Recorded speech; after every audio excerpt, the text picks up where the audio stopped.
Good morning साथीहरू सबैजनालाई। र आजको स्पेसली भिडियो चाहिँ मैले धर्मशालाको बनाउँदैछु।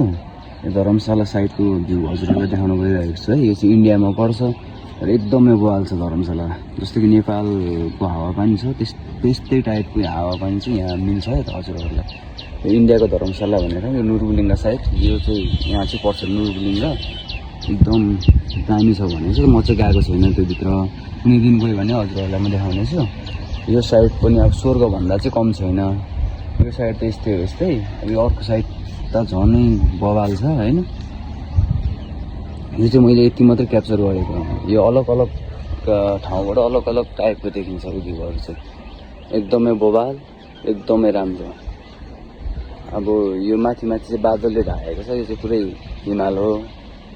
अनि यो चाहिँ पहाड सक्ने भएदेखि उडेर सब ठाउँ घुम्थ्यो होला होइन, नसक्ने भएर मात्रै हो यहाँबाट यसो हेऱ्यो सकेको ठाउँसम्म जाने हो। अब कतै उड्नु सक्ने भएदेखि त अब कुरै नगरौँ, कहाँ पुग्थेँ। अब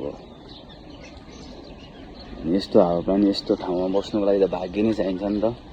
यसो विचार गर्छु होइन, म चाहिँ भाग्यमानी होइन जस्तो लाग्छ, तर यसो यताउति घुमेको यस्तो नजराहरू हेर्दाखेरि चाहिँ म धेरै भाग्यमानी जस्तो लाग्छ है। पैसा नभए पनि कमसेकम घुम्नु चाहिँ पाएको छु, हेर्नु पाएको छु, देख्नु पाएको छु, त्यही ठुलो कुरा हो।